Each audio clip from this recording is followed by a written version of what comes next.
My name is Ethan Grayson. I'm 32 years old. I'm an independent photographer based in Asheville, North Carolina. I spend my days behind a lens, capturing raw, unscripted pieces of the world, bison roaming the wild plains, newlyweds crying at the altar, sunsets painting the mountains orange, and yet, all of that, all the effort, the published magazine spreads, the client list, none of it mattered to my in-laws. To them, I was just the guy with a camera. Especially to Diane, my mother-in-law.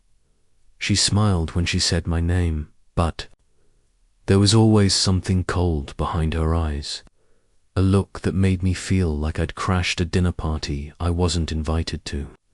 A guest in my own family, Dot and Gerald. He never even tried to hide his judgment. He once called my career an expensive hobby during Thanksgiving dinner, but nothing could have prepared me for what happened the night. Diane poured me that drink. I had just returned from a week-long shoot in Montana, knee-deep in snow, chasing bison for a National Geographic assignment. I hadn't slept properly in days. My body was aching. But Haley, my wife, insisted we attend her mother's birthday dinner. Just a couple hours, she said. For me, how could I say no? We arrived at their colonial-style home, every brick polished, every curtain perfectly pressed, just in time for appetizers. I smiled, made small talk, pretended like I wasn't dying inside. Dinner was what you'd expect. Gerald bragging about stocks, Diane making passive-aggressive comments about Haley's hair. Her brother Owen sat quietly with his wife Vanessa, occasionally glancing at the clock. I nursed a beer and prayed for dessert. That's when Diane stood up. I made my famous sangria, she chirped. Special batch for a special evening. She disappeared into the kitchen, humming. Haley leaned in and whispered, "She's really trying. Okay, just give her a chance." I nodded, but something about Diane's voice, too cheerful, too rehearsed, made my stomach twist. I walked in, offering to help carry glasses. She didn't hear me come in. She was standing at the counter, 2 glasses separate from the rest, one in her hand, and in the other, a small vial, clear, unlabeled. She poured a few drops into one glass, quickly stirred it with a silver spoon. The liquid swirled, and a faint shimmer surfaced, so faint you'd miss it if you weren't looking for it, but I saw it. "Oh, Julian," she said, startled. "I've got it covered. This one's for you, a special cocktail. For my favorite son-in-law." She smiled too wide. I smiled back and said nothing. I carried both glasses into the dining room. Gerald didn't look up from his phone as I placed the tainted glass in front of him. "Enjoy," I said softly. Then I sat down and asked Haley for a glass of water instead. It hit Gerald like a freight train. 1 minute he was laughing about some real estate deal, and the next he was pale, sweating, his hand gripping the tablecloth. He stumbled to his feet and nearly knocked over the centerpiece. "Excuse me," he muttered, then bolted to the downstairs bathroom. The sounds were violent. Diane's face turned ghost white. She glanced at the untouched glass in front of me, then at her husband's empty one. Her eyes met mine, and in that frozen second of silence, across the mahogany dinner table, we both knew she had tried to poison me, and I had outplayed her. I didn't confront her. I didn't raise my voice. I simply ate my slice of chocolate cake, nodding politely as Haley rushed off to check on her father. For the next hour, the house was filled with chaos. Gerald blamed the seafood. Diane blamed undercooked mushrooms. Owen asked if anyone else felt sick. Vanessa quietly watched me from across the room, like she knew something was off. I didn't say a word, but as I slipped out the door that night, I took the untouched glass with me, just in case. Jason is a friend. More accurately, a former client, a forensic toxicologist who once needed headshots for a science magazine cover. I'd saved his shoot after another photographer bailed. He owed me. He ran the test in under 48 hours. Julian, he said when he called. That drink, it was laced with benzodiazepines. Nothing lethal, but enough to knock you out for hours. You would have missed time, probably hallucinated, maybe even memory loss. He paused. You need to report this. I didn't. Not yet. I told Haley I needed to skip Sunday dinner that week. Deadline for a gallery exhibit? I lied. She looked disappointed, but didn't press, and just like that, I was finally free from their table, and free to investigate the truth behind what had just happened. But nothing, and I mean nothing, could prepare me for what I was about to uncover. This wasn't about a drink. It wasn't about Sangria. It was about control, a long, deliberate campaign to destroy me, and maybe others before me. The Monday after the dinner, I made a quiet visit to a former client, Jason, who now ran a toxicology and behavioral lab. When he asked whether the test was personal or professional, I simply replied, family matter. I left the glass with him and waited. 3 days later, Jason called. Julian, he said, this isn't a joke. The drink tested positive for benzodiazepines, a strong sedative. Not enough to kill, but enough to knock you out cold for hours. My heart sank. I had suspected something, but this confirmed it. That night, I told Haley I needed to take a break from her parents' Sunday dinners. I said I needed to focus on an upcoming gallery exhibition. She looked disappointed, but didn't push it. I didn't tell her about the lab results yet. I needed more than just one test and one moment of suspicion. Over the next 2 weeks, I quietly dug into Diane's life. What I found was disturbing. Multiple overlapping prescriptions for anxiety medications from different doctors. A pattern of doubling doses. More troubling were the rumors circulating in her social circle's strange behavior at neighborhood parties. Accusations of theft at her country club, whispers the family had tried hard to silence. I printed everything. I organized it into a clean, damning folder, and I waited. The opportunity came sooner than I expected. Haley casually mentioned one morning, Mum wants to update her social media profile pictures. She actually asked if you could take them. Surprised the heck out of me. I smiled and agreed, concealing my real intent. The following Saturday, I arrived at their home, a lone camera bag in one hand, sealed envelope in the other. Diane greeted me at the door, dressed impeccably, her smile tight. Gerald's not home, she said. He had to run to the office. I nodded. Before we start, I said calmly, I want you to see something. I handed her the envelope containing the toxicology report and her prescription history. She opened it with trembling hands. As her eyes scanned the documents, her expression twisted into anger. This is absurd, she whispered. I would never. We both know what happened, I interrupted. The only thing I don't understand is why.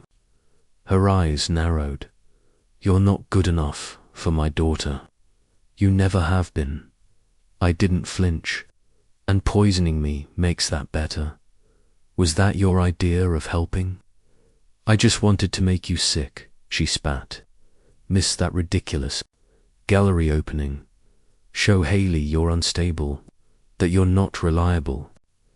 I stared at her for a long moment. Then I said evenly, here's what's going to happen. You're going to tell Gerald what you did. Then, from now on, both of you will treat me with respect. Not because you've changed, but because if you don't, Haley finds out everything. She laughed bitterly. She'd never believe you over us. I picked up my camera bag. Maybe not, but she'll believe a lab report, prescription records, and your country club friends. They won't be so quick to dismiss the rumors next time. I left without taking a single photo. That night, Diane called Haley sobbing, claiming I had acted aggressive and hostile. During the shoot, when Haley asked me what happened, I finally told her the truth. I showed her the lab results, the evidence I had collected, the messages her mother had sent me that had grown nastier over the years. Haley sat there, stunned. My mother wouldn't do this, she said, but her voice lacked confidence. The next day, she confronted her parents. When she returned home, her eyes were red from crying. My father says it's a misunderstanding, she said, that you're trying to drive a wedge between us because of your career. I nodded. I expected as much. What do you think? I asked gently. She didn't answer. She just climbed into bed and turned away from me. 2 weeks passed. Haley barely spoke to me. She visited her parents alone. When she returned, her face looked more tired, more unsure. I threw myself into my work, trying to give her space. Then, one afternoon, a package arrived. No return address, just my name. Scribbled in unfamiliar handwriting. Inside was a USB drive, and a note, "You should see this." Vanessa, I plugged the drive into my laptop. It contained several video files, home security footage from Diane and Gerald's house. I clicked on the first one. There was Diane in the kitchen, clearly pouring something into a drink from a small vial. Then there was me entering the room. There was the drink being placed in front of Gerald. Then there was Gerald, drinking from it. But it didn't end there. The next clip showed Diane screaming at Gerald after we'd left. "Why did you drink from the wrong glass?"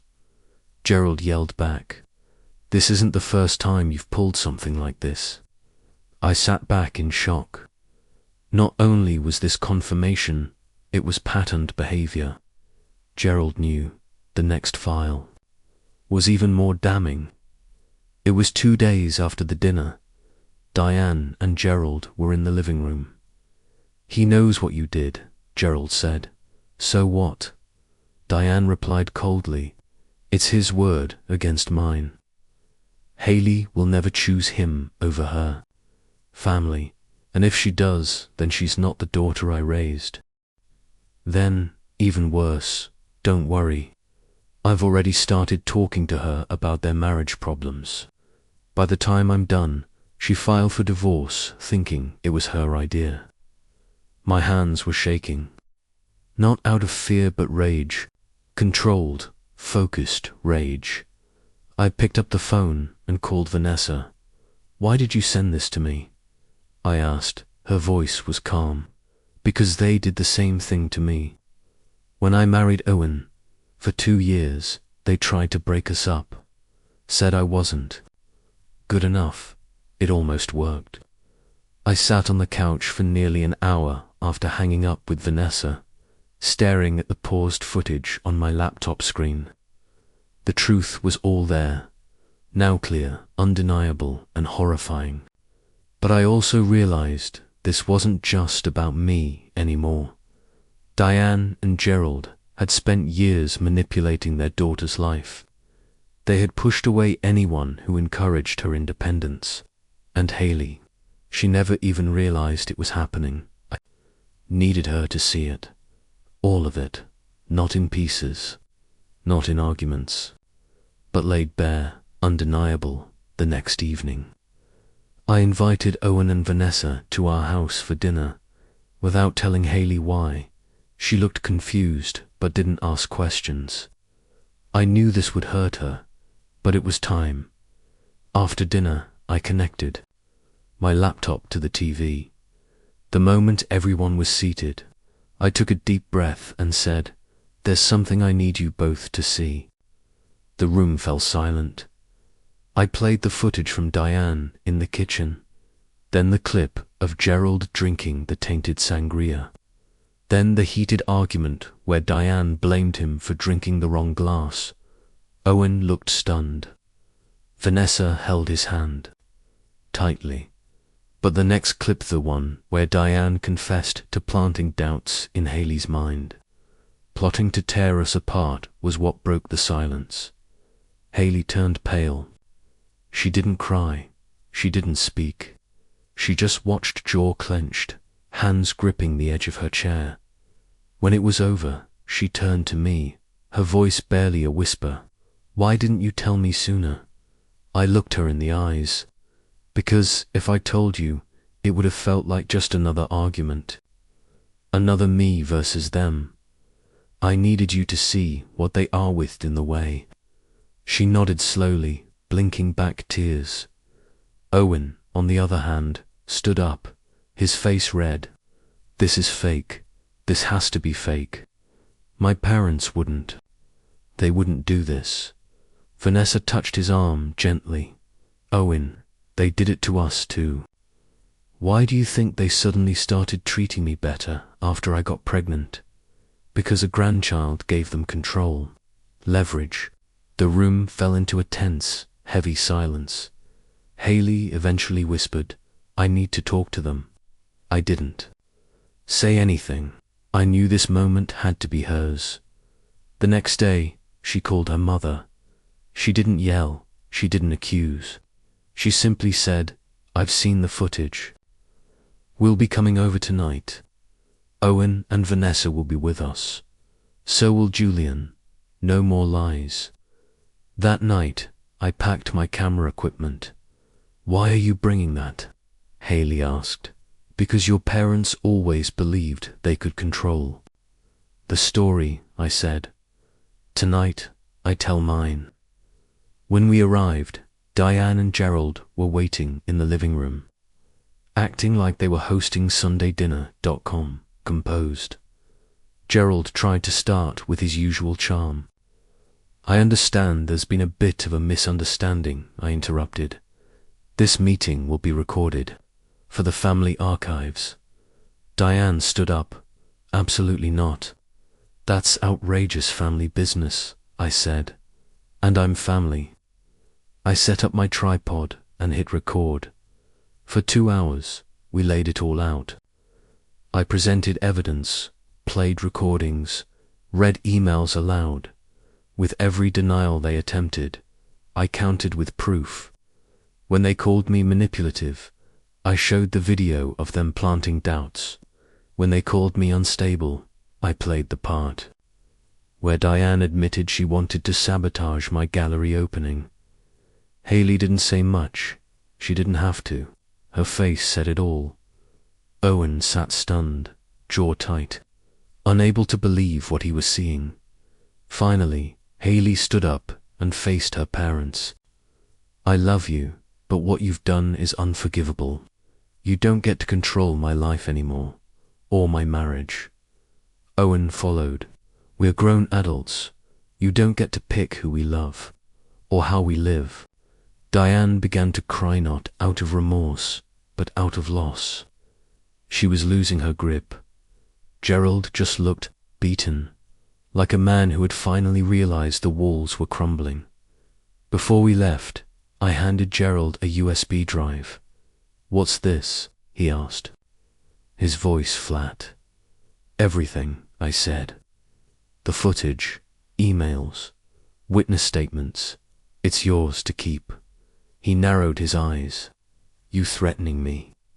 "No, I'm giving you a choice. If you ever try to interfere again, if you ever try to poison our marriage or plant seeds of doubt in Haley's heart, I will send this to everyone you care about, your business partners, your club, the press, if I must." For the first time in our relationship, Gerald looked at me with something like respect or fear. Maybe both. You're smarter than I gave you credit for, he muttered. I smiled. You're not the first to make that mistake. In the weeks that followed, things were quiet. Diane and Gerald kept their distance. Haley and Owen started therapy to work through the deep wounds their parents had left behind. Then came Christmas. We received a formal invitation to dinner from Diane and Gerald. A fresh start, they said. Haley asked, should we go there? Still your parents, I replied. Just not your puppeteers. We set our boundaries. We'd stay at a hotel, leave when we wanted. And no unsupervised time with our daughter. Yes, our daughter. We hadn't told them yet. At the dinner, everything seemed oddly normal. Diane smiled too much. Gerald asked polite questions. After dessert, he invited me into his study. I have a proposition, he said, pouring us drinks. Join my firm, junior partner. Salary's generous. It's time you had some real structure. I didn't even touch the glass. Why would you offer me that? Because you're family, and because I respect how you handled the unpleasantness. I stood up. This isn't an olive branch. It's control, again. I'm not for sale, Gerald, he glared. Everyone has a price, not me. I walked back to the dining room, where Diane was showing Haley photo albums. She looked up, eyes full of something between fear and hope. That's when Haley stood up. Mum, Dad, she said clearly. We're having a baby. I'm 3 months pregnant. Shock, then tears, then applause. But I leaned in toward Gerald and whispered, so only he could hear. This child will never be your pawn. I promise you that. 3 weeks after that dinner, we received a certified letter from Gerald's attorney. Inside were 2 documents. The first was the deed to our house, the home we had been renting for the past 3 years. It was now officially ours, paid off. No strings. The second was the establishment of a trust fund in our unborn daughter's name. Irrevocable, generous, untouchable by anyone, including them. There was no note, no apology. Just the facts, wrapped in legal formality. But to me, it was a white flag. It wasn't redemption, not from people like Gerald and Diane, but it was a kind of recognition, not forgiveness, not love, but respect. They knew they'd lost, not just control, but the narrative. Our daughter Eliza was born that summer. We named her after my grandmother, strong, loving, quietly defiant. When Gerald and Diane visited the hospital, they brought designer baby clothes, high-end toys, a bouquet of roses for Haley, but they stayed on the edge of the room. They held Eliza gently, posed for a few photos, and left without comment, advice, or expectation, and that was a victory. Months passed. Our relationship with them settled into something that resembled peace. No more backhanded comments, no attempts to sabotage, just cordial, cautious interaction. They knew the rules now. One evening, as I edited photos in my home studio, Haley entered carrying Eliza on her hip. My mum called, she said. She wants us to come for Christmas. I looked up. What do you think? Haley hesitated. They're still my parents. But I want to do it on our terms. We stay in a hotel. We leave when we're ready. And absolutely no alone time with Eliza. I smiled. Deal. Christmas at the Mercer household was surprisingly calm. Diane fussed over decorations instead of insults. Gerald asked about my business instead of mocking it. They smiled at Eliza like proud grandparents. Still, I never let my guard down. 2 weeks later, I received an envelope in the mail marked, with only my name on it. Inside was a glossy corporate brochure, Gerald's company's annual report. My photographs were featured throughout. Landscape shots, portraits, architectural spreads, all taken by me, all credited with my name. There was a small note inside. Hired the best photographer I know. Thought you'd want a copy. Gee.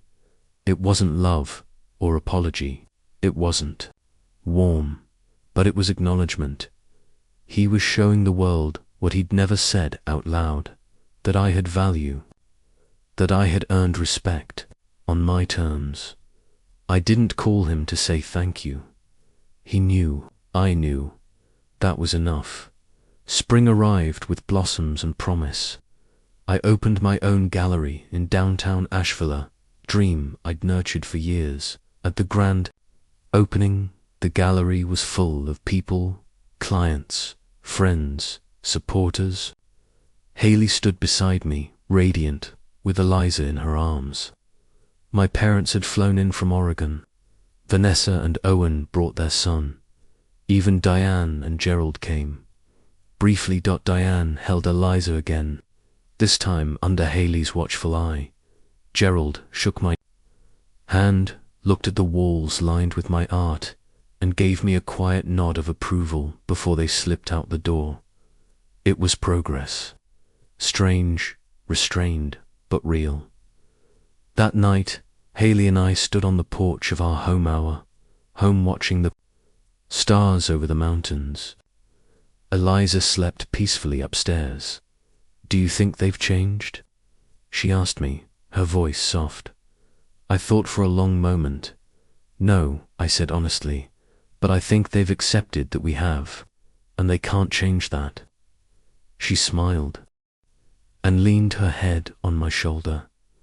That's enough for me. I kissed the top of her head. Me too. For the first time in a long while, I felt free. Not because the war was won, but because I refused to fight on their battlefield. I didn't win by destroying them, won by refusing to let them destroy me. I didn't retaliate with malice. I stood firm. I told the truth. I captured the story the only way I knew how, honestly, quietly, and with the patience of a man who knows that the lens sees what the eyes deny. That was the greatest. Revenge, not in exposing their secrets, but in living well. On my terms, in protecting the woman I love, in raising a daughter who will know strength and truth from day one, in building a life not measured by stock options, but by peace, purpose, and integrity. And as I stood under the sky, camera in hand, heart at ease, I realized one last thing. The man Gerald and Diane tried so hard to erase from their daughter's life, the one they mocked, dismissed, and underestimated. That man is me. Still standing, still shooting, still loving, and now winning.